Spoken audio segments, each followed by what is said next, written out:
Hello, my name is Colton McAllister, 33 years old. I live in Berlin, in a quiet corner of the city where cobblestone streets and old-fashioned cafes seem to never rush.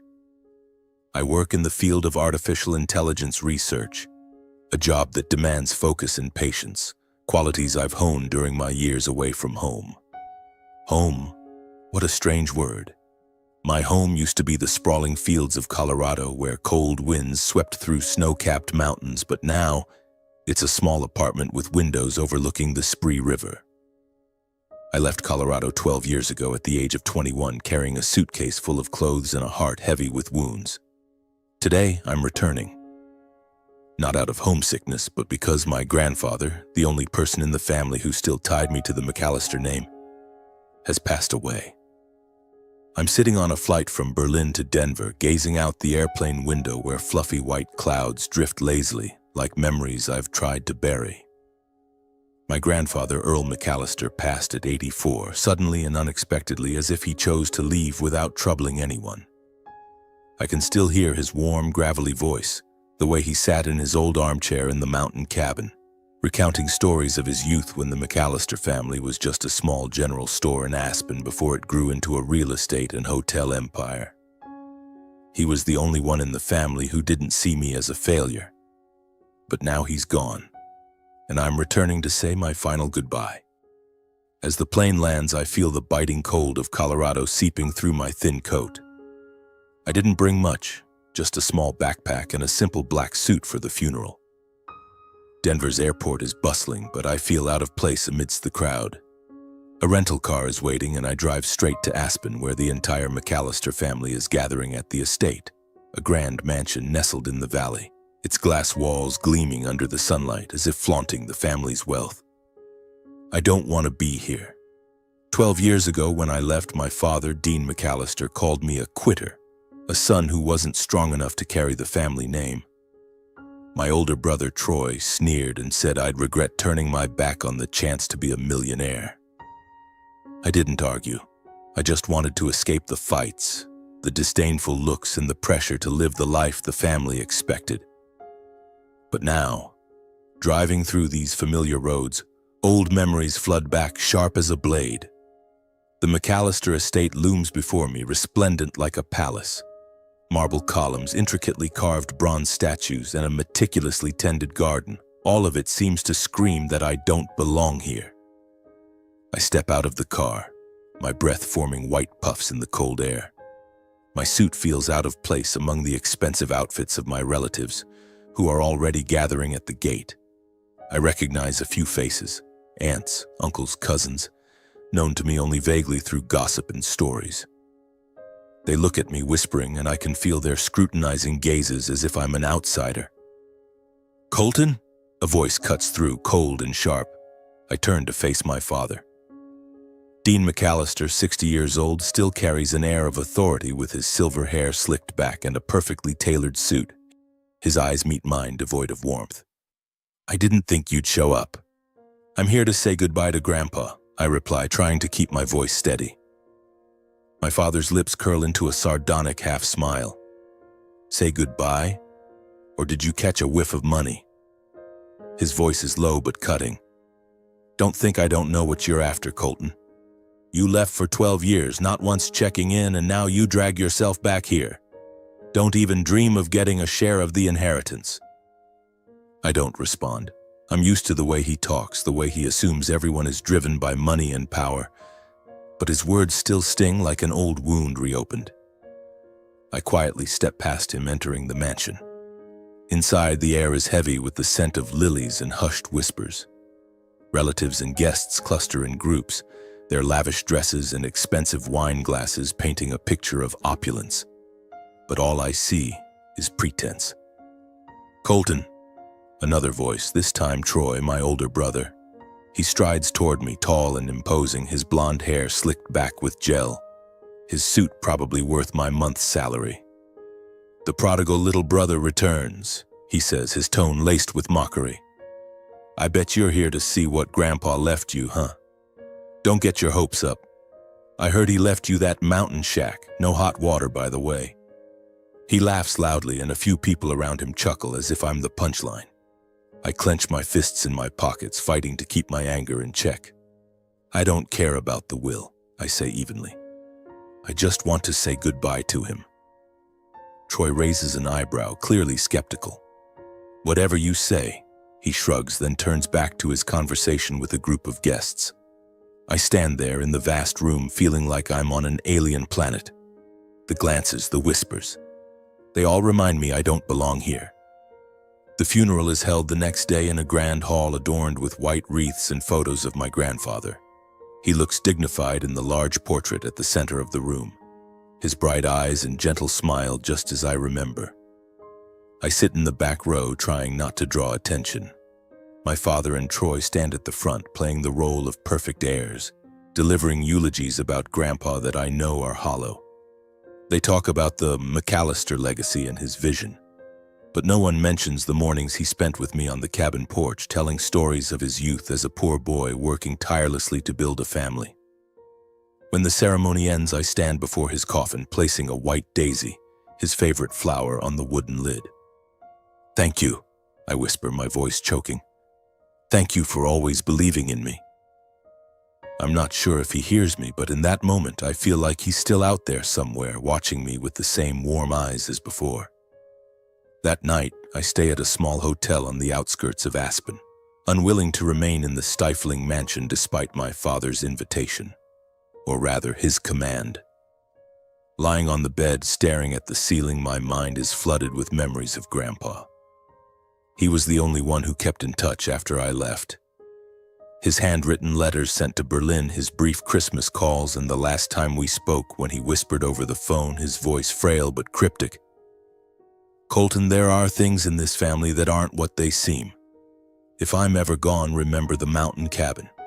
It'll give you the answers." The mountain cabin, the shack, Troy mocked. I don't know what Grandpa wanted me to find there, but his words echo in my mind like a puzzle waiting to be solved. I close my eyes, trying to push away the growing unease in my chest. After the will reading tomorrow, I'll head to the mountain. I don't know what I'll find, but one thing I know for sure. Grandpa never did anything without a purpose. The next morning, I wake up in the small hotel room on the outskirts of Aspen, where the early sunlight filters through the curtains, casting faint streaks of light across the wooden floor. I didn't sleep last night. Memories of my grandfather, his words over the phone 2 years ago, keep mingling with the mocking laughter of my father and Troy in my mind. I stand before the mirror, straightening my simple black dress shirt and pulling on a thin sweater. I don't want to look like them. The expensive suits, the glittering watches, the fake smiles. I just want to be myself, even if that makes me feel more out of place than ever. The will reading is held at the family's law firm, a sleek modern glass building in downtown Aspen where polished walls and leather furniture exude the scent of money. I drive there feeling like I'm stepping into an arena. As I push open the heavy glass door, a blast of cold air hits my face, sending a shiver down my spine. Inside, the family is already gathered, clustered in small groups, whispering like vultures waiting to divide their share. My father, Dean McAllister, sits at the head of the conference table, exuding authority like a king. Troy, my older brother, stands nearby, chatting with a distant aunt whose name I can't recall, his smug smile gleaming as brightly as the Armani suit he's wearing. I choose a seat in the corner of the room, near a window overlooking the distant mountains. The snow-capped peaks remind me of my grandfather's mountain cabin where I once felt at peace. Here, in this room, I feel only suffocation. Eyes glance my way, some curious, some scornful. I overhear a whisper from a group of relatives nearby. "Is that the youngest one? Looks like a wage slave." I don't care. I'm used to being looked down upon. The family's lawyer, Harold Grayson, enters the room carrying a thick stack of documents and an old leather briefcase. He's a man in his 60s with silver hair and gold-rimmed glasses, his voice low and monotonous like a machine. He nods to everyone, his gaze briefly flickering over me before settling on my father. "Thank you all for coming," Grayson begins, placing the documents on the table. Today we will announce the final will of Mr. Earl McAllister, executed on March 15th of last year. The room falls silent save for the rustle of papers and the faint breathing of those trying to suppress their eagerness. My heart beats faster, not because I expect anything from the will, but because of what my grandfather said before he passed. His words over the phone, about the cabin, about the truth, loop in my mind like an unforgettable melody. Grayson starts reading, his voice clear in the hushed room. Mr. Earl McAllister, as the testator, declares that his entire share in the McAllister Corporation, valued at approximately $150 million, along with properties in Aspen, Denver, and Unveil, shall be transferred to his son Dean McAllister and his grandson Troy McAllister to be divided equally. A smattering of applause breaks out, not too loud but enough to signal approval. My father nods, his eyes glinting with satisfaction as if he'd anticipated this.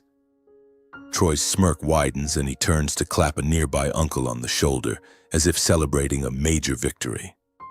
Other relatives murmur and nod, some raising their wine glasses in a toast. I sit still, my hands clasped tightly, feeling like I'm watching a play in which I have no part. And, Grayson continues, his voice hesitating slightly as if he knows the next part will stir controversy.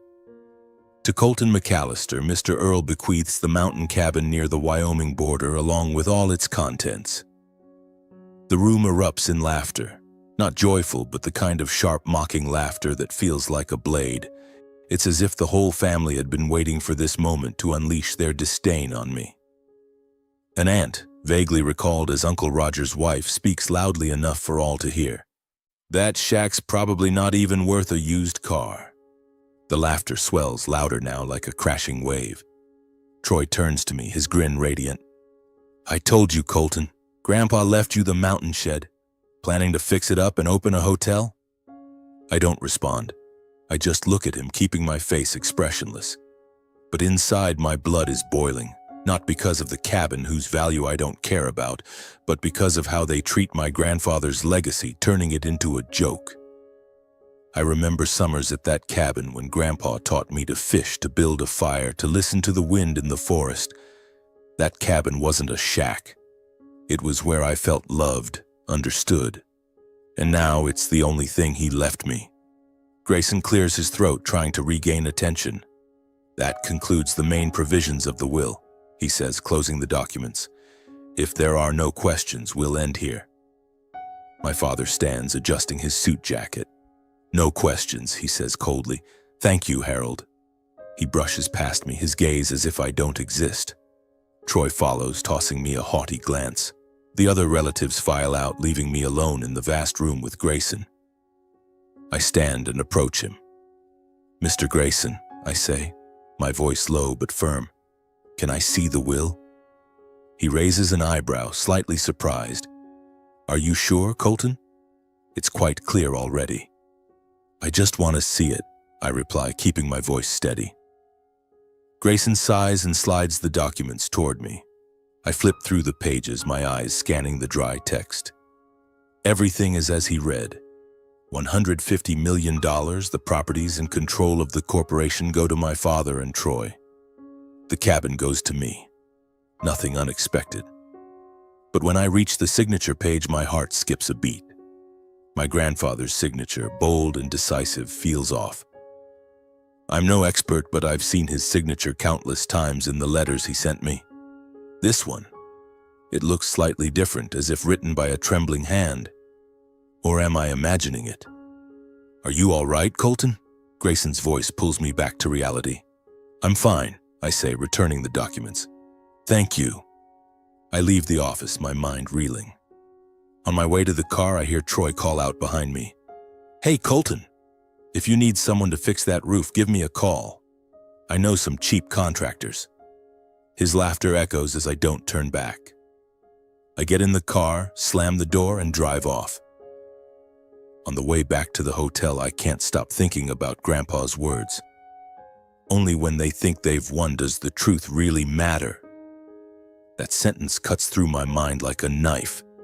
The cabin isn't just a sentimental gift. It must hold something, a secret, an answer, a truth he wanted me to uncover. I tighten my grip on the steering wheel, feeling like I'm standing at a fateful crossroads. Tomorrow I'll head to the mountain. The truth about what Grandpa was hiding will come to light. That morning I woke before dawn. I left the hotel as the first light of the sun began to creep over the mountains. The biting cold stung my skin, my breath forming white puffs in the still air. I drove through the winding roads leading out of Aspen, the sunrise painting the sprawling grasslands golden, making them shimmer like a canvas. The scent of pine and forest earth drifted through the cracked window, pulling me back to childhood summers when I was a skinny boy trailing after my grandfather on the trails to the mountain cabin. That cabin, the shack Troy mocked, was where I once felt I truly belonged. When I was 10, I sat in the passenger seat of my grandfather's old pickup truck. He drove, one hand on the wheel, the other resting on the window, whistling a tune I could never name. "Colton," he once said, his voice low and steady, "a man isn't measured by the money in his pocket, but by what he leaves behind for the world." I nodded, not fully grasping it then, but his eyes, bright, serious, and full of faith in me, made me feel important. Unlike my father, who always looked at me with disappointment, or Troy, who saw me as a rival to be crushed. The cabin lies deep in a sparse forest near the Wyoming border, where towering pines block the sun, casting dappled patterns of light and shadow on the ground. It's not a grand house, just a simple log structure with a weathered shingle roof, a small front porch, and a few worn-out armchairs. But to me, it was paradise. Every summer my grandfather brought me there, just the two of us. No father, no Troy, no arguments about money or power. There I could be myself, a boy who loved reading books, sketching birds in the sky, and listening to Grandpa's stories. Once he took me fishing at a nearby stream. I clumsily dropped my rod into the water, and the biggest fish we'd ever seen got away. I cried, not for the fish, but because I thought I'd let him down. But he just laughed and ruffled my hair. "Colton," he said, "failure isn't losing a fish. Failure is when you stop trying." Then he taught me how to tie a hook again, patiently guiding me step by step until I got it right. That was the first time I felt I could accomplish something, even if it was small. But Grandpa wasn't always gentle. He could be stern, sometimes intimidatingly so.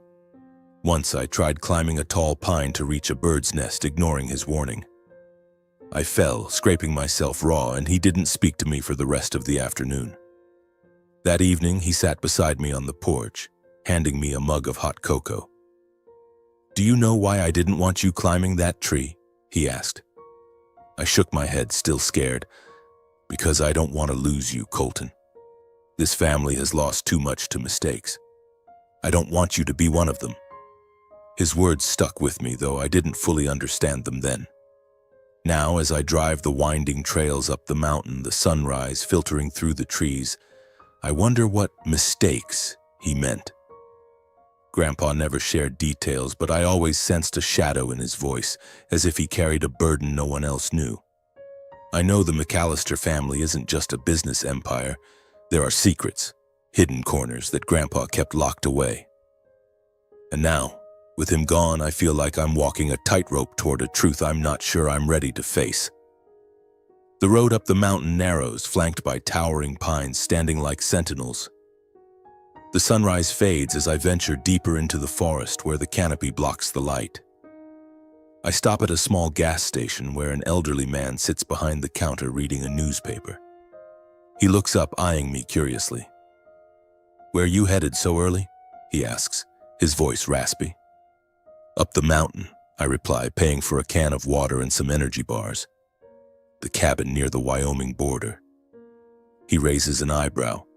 "Earl McAllister's place? Haven't seen anyone up there in a while. Watch yourself. Roads are slick this season." I nod, thank him, and return to the car. I turn onto the trail leading to the cabin, the tires crunching over gravel. The faint morning light pierces the canopy, illuminating the cabin as it comes into view. A dark, quiet silhouette in the forest. It looks smaller than I remember, the roof sagging slightly, some wooden planks peeling. I park, turn off the engine, and sit in the dim morning light, listening to the chirping birds and the wind rustling through the trees. My heart pounds, not from fear, but from the sense that I'm standing before a door to the past and the future. I step out of the car, my breath forming white clouds in the cold air. The backpack on my shoulder holds a few essentials: a flashlight, a small knife, and a notebook I always carry for jotting down thoughts. The cabin's wooden door creaks as I push it open. Inside, the smell of old wood and dust hits me. I switch on the flashlight, its beam revealing familiar objects. The wooden table where Grandpa used to write letters, the frayed armchair where I once fell asleep, and a crooked landscape painting on the wall. Standing in the middle of the room, it feels like time has stood still. Everything is as it was when I left, yet something feels different. An eerie sensation, as if the cabin has been waiting for me. I recall the times Grandpa brought me here, showing me how to check the plumbing, how to fix a leaky pipe. A man has to know how to take care of himself, he used to say. And now, I wonder if he was preparing me for this moment, the moment I'd have to face the truth he kept hidden. The soft light of dawn filtered through the gaps in the tattered window curtains, casting a faint glow on the dusty wooden floor. The cabin looked desolate, like an old friend long forgotten. The wooden walls were peeling, cobwebs draped the corners of the ceiling, and a faint, musty smell hung in the air. But when I flipped the light switch, the ceiling bulb clicked and flickered to life, weak but steady. I turned on the kitchen faucet, and cold water flowed smoothly without a single drip. Grandpa had kept this place functional, despite no one visiting for months.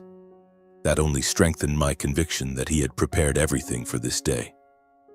I walked around the small living room, the flashlight beam sweeping across every corner. Everything was familiar. The wooden table where Grandpa used to write letters, the frayed armchair where I once dozed off, and the landscape painting on the wall, slightly crooked as if trying to catch my attention. I paused before the painting, a memory flashing back. 10 years ago, while helping Grandpa clean, he had carefully taken it down, wiped the wooden frame, and hung it back up. "Keep it safe," he said, his voice serious. At the time, I thought he just cherished the painting. But now, a gut feeling made my heart race. I stepped closer and lifted the painting off the wall. It was heavier than I remembered, the old wooden frame sturdy. I turned it over and my heart seemed to stop when I saw a brown envelope taped to the back. My hands trembled as I tore it open. Inside was a folded sheet of paper, Grandpa's handwriting clear under the flashlight's beam. "If you're reading this, it means I'm gone. Beneath the floor, everything I've left for you, and for the truth." His words hit like a knife, sharp and cold. I knelt on the floor, setting the painting aside, my eyes fixed on the moldy rug in the corner of the bedroom. It was old and tattered, but lay perfectly flat, as if hiding something. I pulled it back, revealing a small wooden trapdoor nearly blending into the floor. An old mechanical lock gleamed as if recently polished. I tried a few combinations, Grandpa's birthday, my birthday, but none worked. Then I remembered 1965, the year he built this cabin. I turned the dials, my heart pounding. A click sounded and the trapdoor sprang open. I lifted the lid, the flashlight illuminating a small compartment. Inside was an old metal safe, a small wooden box, and a few ancient cassette tapes. I pulled them out, placing them on the floor, feeling like I was opening Pandora's box.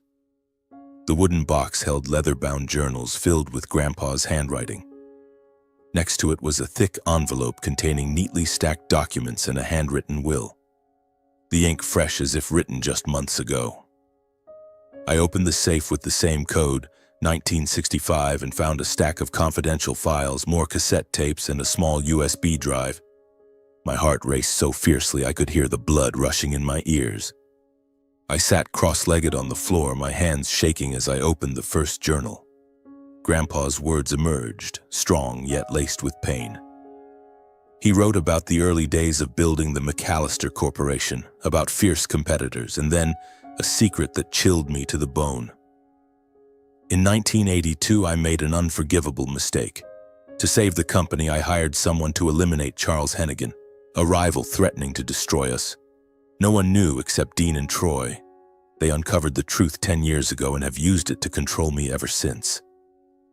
I stopped reading, feeling the floor beneath me give way. Grandpa, the man I admired who taught me about honesty and resilience, had committed a crime. I tried to breathe, but the air felt thick. I turned to the next page, and what he wrote shocked me further. My father, Dean, and my brother, Troy, not only knew about his crime, but used it to force him to draft a will in their favor. They threatened to expose the truth, ruining his reputation and the McAllister family if he didn't transfer all his assets to them. But Grandpa didn't fully surrender. He wrote, "I know I can't undo the past, but I can protect the future. I've gathered evidence of what Dean and Troy are doing, laundering money through real estate projects, embezzling company funds, and misusing assets for personal gain. I've hidden it here in this cabin, so one day Colton will find it. You are my last hope, Colton. You're the only one I trust." I set the journal down, my hands trembling so much I could barely hold it. I opened the confidential files revealing detailed documents, forged contracts, manipulated accounting ledgers, and printed emails showing my father and Troy funneling millions into offshore accounts. There were memos about secret meetings with shady partners I'd never heard of. Each page was a piece of a puzzle revealing an empire built on deceit. I picked up a cassette tape labeled Recording 3/2024. I found an old cassette player in the corner, dusty but functional. When I pressed play, my father's voice came through, cold and sharp. "You're old, Dad. Don't fight us. If you don't sign the new will, we'll make sure the world knows how you killed Hennigan." Troy's voice cut in, mocking. "You think Colton's gonna save you? He's just a failure holed up in some European backwater." Then Grandpa's voice, frail but resolute. "You can take the money, but you can't take the truth." The tape stopped and the room fell silent. I sat there, feeling like the world was crumbling. Grandpa had spent his final years under duress, manipulated by his own son and grandson. But he didn't give up. He quietly gathered evidence, not just to atone for his crime, but to protect me, the one he believed would do the right thing. I opened the handwritten will dated 7 months ago. His handwriting was shaky, but his intent was clear. "I, Earl McAllister, declare that all my assets, including my shares in the McAllister Corporation and all properties, shall be transferred to my grandson, Colton McAllister. This is my final wish, superseding all prior wills." Below was his signature, but it wasn't notarized. He hadn't had time to finalize it before he passed. I sat in the cold cabin, clutching the journal tightly. I felt angry, heartbroken and proud all at once. Angry at what my father and Troy had done to Grandpa. Heartbroken over the crime he committed, whatever the reason. And proud that he chose me, even though I never thought I was worthy. I looked out the window where the dawn now shone brightly, glinting off the dew-covered pines. I knew I stood at a crossroads. Stay silent to protect Grandpa's last shred of reputation, or expose the truth and tear down the family's mask. I stuffed the documents, tapes, and will into my backpack, locked the safe, and stood up. The cabin suddenly felt alive, as if whispering, "You've found it. Now what will you do?" I didn't have an answer yet. But I knew one thing. From this moment, there was no turning back. What I found beneath the trapdoor, the journals, confidential files, cassette tapes, and handwritten will, wasn't just Grandpa's legacy. It was a bomb, powerful enough to demolish the McAllister empire and everything my family built over decades. But it was also a curse, forcing me to face a choice I was never prepared for. Stay silent to preserve Grandpa's final reputation, or reveal the truth and rip away the hypocrisy of my father and Troy. I left the cabin, closing the door behind me, the creak of the hinges echoing like a reminder of the place's age. I got into the car, placed the backpack on the passenger seat, and sat there, staring through the windshield. The pine trees stood tall in the early light, silent witnesses to the secret I had just uncovered. I started the engine but didn't drive off immediately. I needed time to think, to grasp what I was facing. On the way back to the hotel, my mind was in turmoil. Images of Grandpa flashed vividly, his gentle smile, sharp eyes, and warm voice as he told stories by the fireplace. He was the man I respected most, the only one in the family who believed in me. But he was also the man who committed an unforgivable crime, orchestrating the elimination of a business rival to save the company. I tried to picture him in those days, a younger Earl McAllister, backed into a corner, forced to make a horrific decision. I couldn't justify his actions, but I couldn't help feeling heartbroken knowing he spent his final years under the coercion of his own son and grandson. My father, Dean, and my brother, Troy. They not only knew about Grandpa's crime, but used it to manipulate him, forcing him to draft a will that gave them everything. What disgusted me even more were their current crimes: money laundering, embezzlement, and misusing company assets. The documents in my backpack were undeniable proof: forged contracts, manipulated ledgers, emails with shady partners. I could picture Troy's smug grin as he mocked me at the will reading, or my father's cold stare when he told me not to dream of a share of the inheritance. They thought they'd won, that I was just a failure not worth their attention. But now, I held the power to destroy them. I pulled over on a quiet road, turned off the engine, and closed my eyes. The biggest question echoed in my mind: what should I do? Part of me wanted to tear it all down, take this evidence to the authorities, let the FBI or IRS expose my father and Troy's true faces. They deserved to pay for what they did to Grandpa, to the company, and to our family. But another part of me hesitated. If I revealed the truth, it wouldn't just bring down my father and Troy. Grandpa's reputation, the man who built the McAllister empire from nothing, would be tarnished. His crime, though decades old, would be dredged up fodder for the press and public. He'd be remembered as a killer, not the kind grandfather who taught me to fish and build a fire. I opened my eyes, glancing at the backpack. Grandpa's handwritten will was inside, its shaky script filled with determination. He wanted me to be his heir, not for the money, but because he believed I'd do the right thing. But what was the right thing? I thought of his words. The truth is always worth it, no matter how much it hurts. But was this truth worth sacrificing his honor? Worth destroying the family? I drove back to the hotel, my mind a mess. That night I didn't sleep. I spread the documents across the table, rereading every journal page, replaying every tape. I thought about my mother, who left the family when I was young. She couldn't bear the pressure of being a McAllister, the power struggles, the pretense. Before she left, she told me, "Colton, don't let them turn you into someone you don't want to be." I'd followed her advice, leaving Colorado for a simple life in Berlin. But now I was being pulled back, caught between loyalty to my family and loyalty to myself. The next morning, I sat in a small cafe near the hotel, watching people pass by on the street. I ordered a black coffee, but it grew cold on the table as I didn't drink. I opened Grandpa's journal, rereading his final words. "Colton, I know you'll face a difficult choice.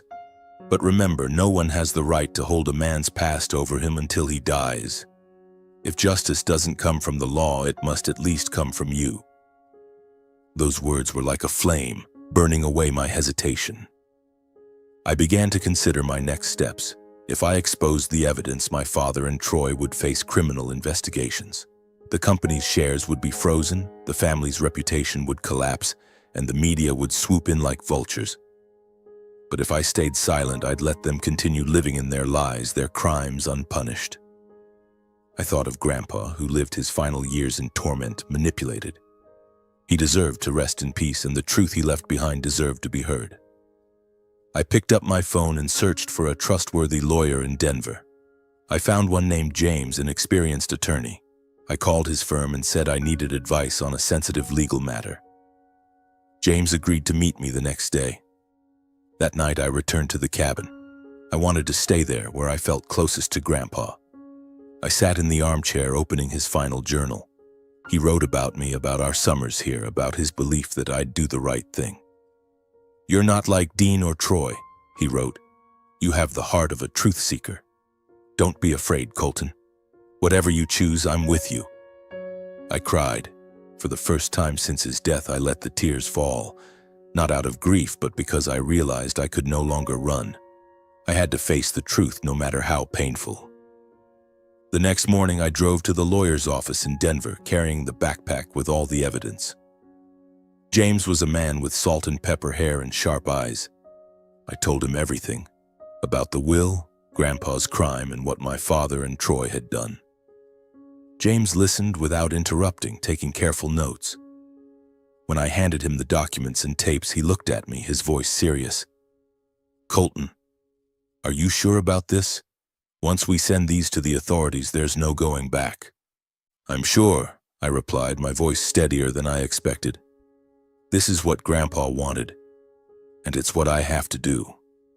James nodded, promising to contact his connections at the FBI and IRS. He said it would take time to prepare a case, but the evidence was strong enough to launch a criminal investigation. I left his office feeling like a weight had been lifted, but also like I was stepping into a storm. I drove away from Denver, the afternoon sun streaming through the windshield, making me squint.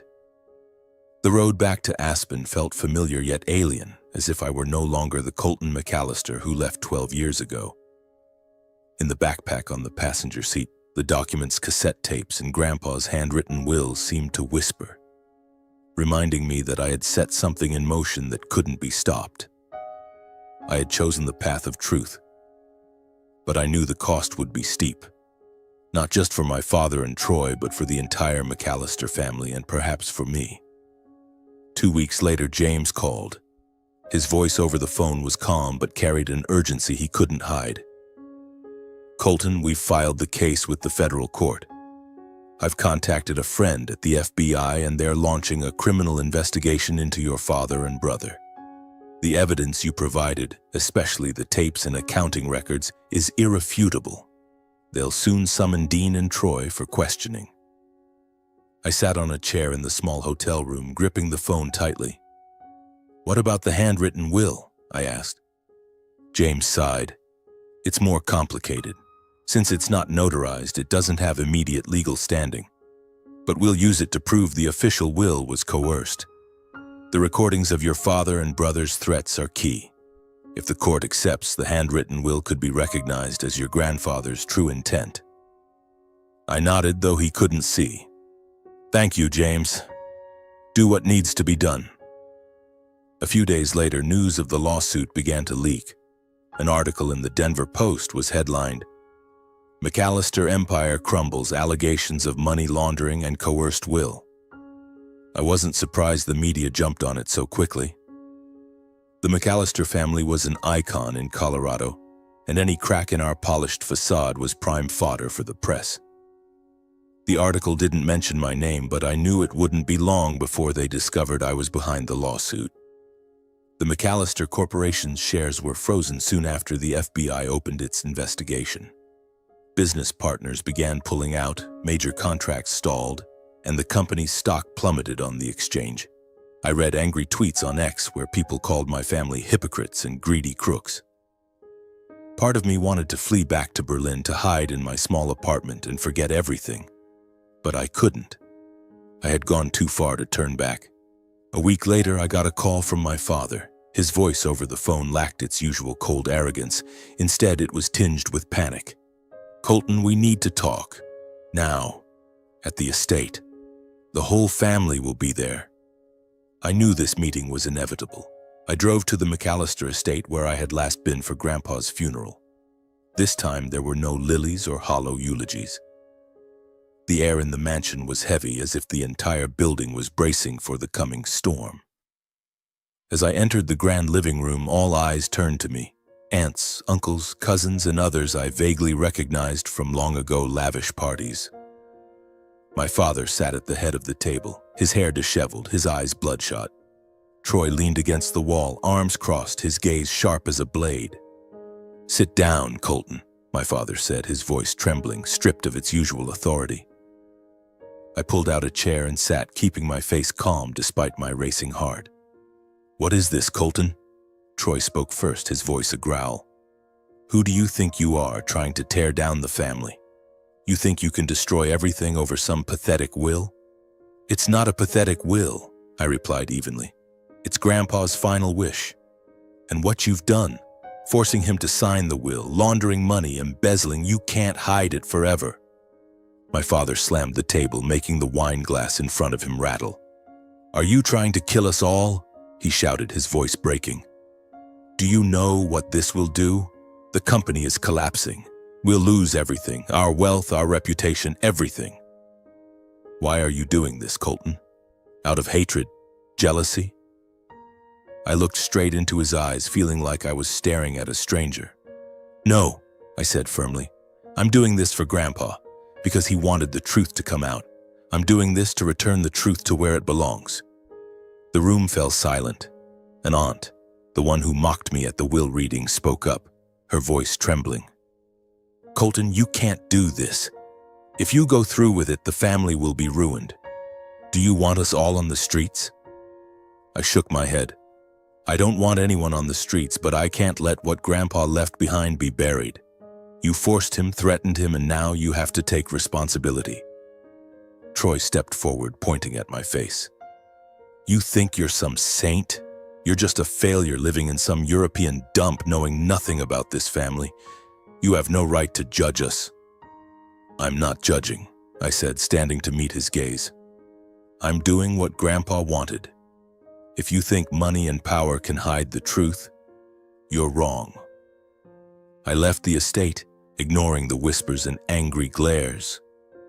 On the drive back to the hotel, my phone buzzed incessantly. Texts from family members, some I hadn't spoken to in years. Some begged me to drop the lawsuit, others threatened me. I turned off the phone, feeling like I was walking a path with no way out. 4 days later, the first court hearing took place. James presented the case in federal court, submitting evidence that the official will was coerced. The tapes were played publicly, my father and Troy's voices echoing through the courtroom, stunning the audience. The judge ordered a temporary freeze on all McAllister Corporation assets to aid the investigation. My father and Troy were summoned for questioning, and the FBI began searching the company's Denver offices. The media exploded. Every day a new article appeared, digging into the McAllister family's details. The Aspen Times called it Colorado's biggest scandal in history. Reporters camped outside the estate trying to snap photos of my father and Troy. Some articles mentioned me, labeling me the disowned son returning for revenge. I didn't care what they wrote. I just wanted to finish what Grandpa started. But each night in the cold hotel room, I couldn't shake the loneliness. I had lost my family not because of the lawsuit, but because I realized I never truly belonged. I thought of Grandpa, our summers at the cabin, his smile as we fished by the stream.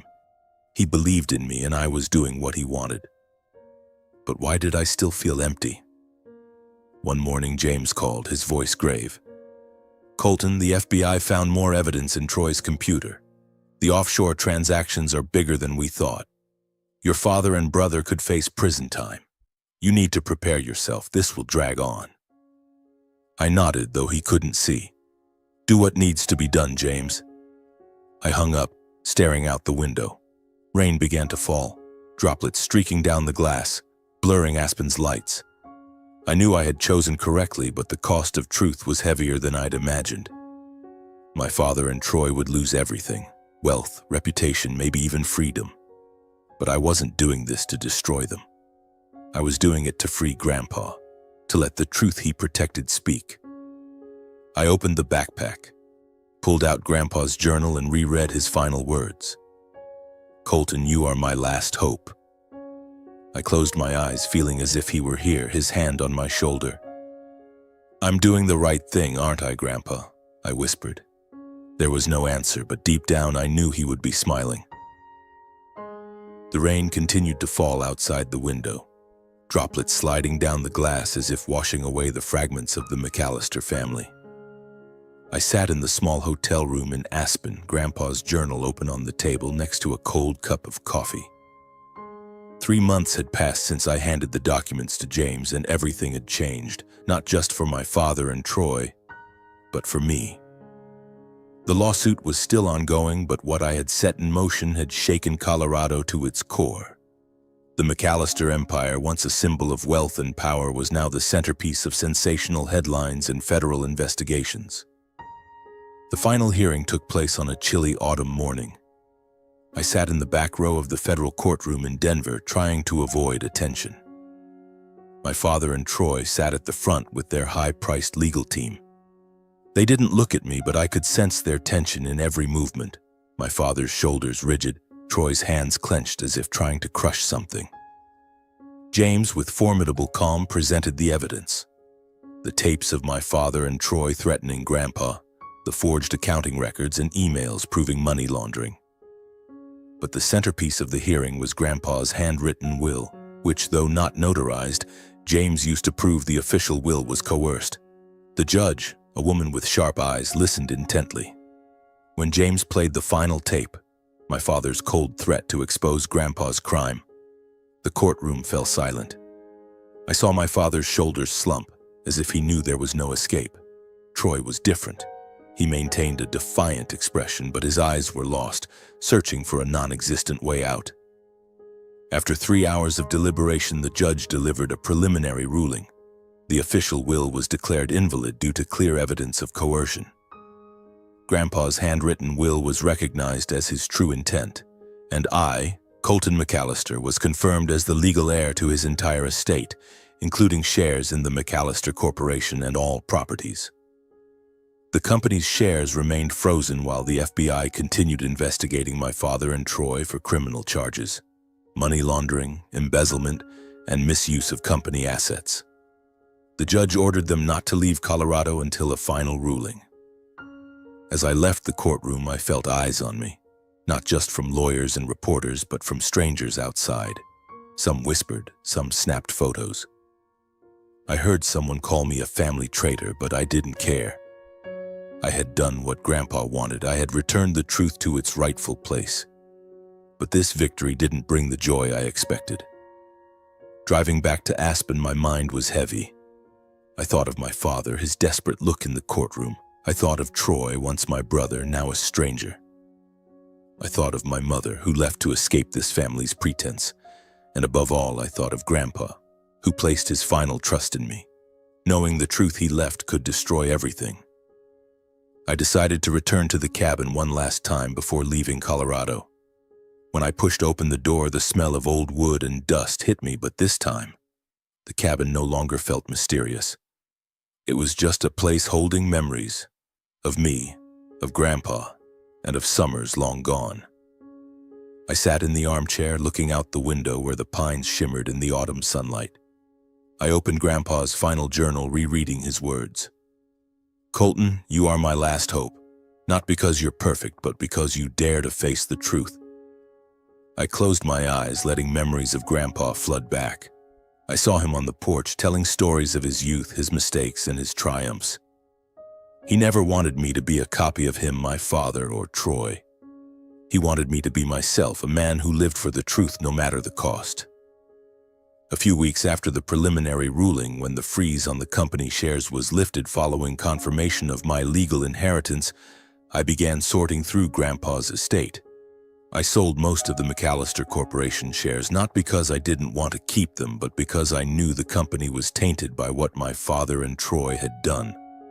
The proceeds, nearly $100 million, went into establishing a foundation in Grandpa's name, the Earl McAllister Foundation. It supports young entrepreneurs with honest projects, those who want to build a future with integrity and passion. I wanted Grandpa's legacy to be more than money, a message that truth and honesty are always worth it, no matter how hard the path. The cabin I decided to keep, not to live in, but as a memorial to Grandpa. I renovated it, preserving the old items, the wooden table, the armchair, the landscape painting, but added a small plaque by the door. Home of Earl McAllister, where truth was kept. Each time I stepped inside, I felt him there, smiling, as if he knew I had done the right thing. I didn't return to Berlin immediately. I stayed in Colorado a few more months working with James to ensure the foundation ran smoothly. My father and Troy were still facing the criminal investigation, and I knew it could take years for a final ruling. Part of me hoped they'd find a way to atone, though I knew it was unlikely. I didn't see them again or receive any more calls or messages from the family. They might see me as an enemy, but I had no regrets. I had chosen my path, the one Grandpa had laid out. One afternoon, standing outside the cabin, watching the sunlight filter through the pines, I received a letter. No sender, just a plain white envelope with unfamiliar handwriting. Inside was a brief note. "Thank you, Colton. Your grandfather would be proud." I didn't know who sent it, maybe a distant relative, a former company employee, or a stranger who read the story in the news. It didn't matter. What mattered was that I knew I had done right. I left Colorado on a cold winter day carrying the backpack with Grandpa's journals. I didn't know what the future held, whether I'd find the peace I once had in Berlin. But I knew one thing. The truth Grandpa left wasn't just documents or tapes. It was the lesson he taught me, that a man is defined by his choices and that truth, however painful, is always the guiding light. As the plane took off, I looked down at Colorado's snow-covered mountains where I grew up, where I lost and found myself. I whispered as if Grandpa could hear, "Thank you, Grandpa. I did it."